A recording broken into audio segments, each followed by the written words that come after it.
Bonjour à tous. Consciente de son patrimoine spirituel et moral, l'Union se fonde sur les valeurs indivisibles et universelles de dignité humaine, de liberté, d'égalité et de solidarité. Dans quelle stipulation le deuxième quinquennat d'Emmanuel Macron peut-il se poursuivre? L'actualité sociale et politique permet de douter d'un déroulement politique serein au vu des nombreuses mobilisations, aussi bien sur le front social, mouvement contre la réforme des retraites, mais aussi écologique et politique, avec une forteresse bouleversement de la vie parlementaire et partisane. Avant de continuer, abonnez-vous à la page et activez la cloche pour recevoir plus d'informations. Au cœur de la crise politique actuelle discerne la personnalité du président, fortement décriée par ses adversaires politiques, et désormais également interdite à l'étranger. Le socialiste Boris Vallaud n'a ainsi pas hésité à qualifier le chef de l'État de forcé retranché à l'Élysée. Comment comprendre cet état des lieux et cette crispation, après l'élection d'Emmanuel Macron pour un deuxième mandat? Un président inattendu. Emmanuel Macron avait émergé de manière assez imprévue, dans la campagne présidentielle de 2017. Ministre de l'économie de François Hollande, jusqu'à fin août 2016, il avait progressivement pris ses distances avec le camp socialiste avant de lancer son propre mouvement En Marche. En se présentant comme à la fois de gauche et de droite, en s'affirmant libéral en économie et sur les questions sociétales, mais favorable à des politiques sociales, permettant clairement la construction européenne, il se proposait de bouleverser la politique française, publiant même un essai intitulé Révolution.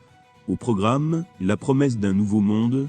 Rejoint par un certain nombre de socialistes déçus par les fractures internes du parti entre sociaux-libéraux et frondeurs, Emmanuel Macron parvient peu à peu à rallier un électorat très composite malgré une spécialité abstention, et à créer un parti d'apparence solide, La République En Marche, LR2M.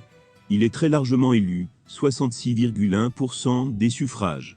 Stratégie de fracturation aux législatives de 2017, la stratégie d'Emmanuel Macron a reposé sur une forme de fracturation de l'ensemble partisan. Pour obtenir une majorité à l'Assemblée nationale en dépit d'un faible nombre de députés ralliés, il nomme le jupéiste Édouard Philippe et acquiert ainsi l'attention d'une certaine frange de la droite. Le gouvernement, savamment dosé entre les personnalités de gauche, du centre et de droite, annonce très vite des mesures populaires. Après un appel d'offres, pour lever des candidatures, 15 retenus, il investit un candidat dans chaque circonscription, souvent des personnes peu connues, et totalement apprenantes en politique. Contre toute attente, les candidats LREM obtiennent un très bon résultat, 28,2% des suffrages. Proposé qu'il faut adjoindre 4,1% pour ceux du MoDem. La nouveauté des candidats sur la scène politique a joué en leur faveur, alors qu'un mouvement citadelle de dégagisme affectait les élus sortants, particulièrement ceux de gauche. Le deuxième tour confirme le premier et La République En Marche 308 élus, et le MoDem 42, il dispose donc d'une majorité absolue très conséquente pour appliquer ces réformes.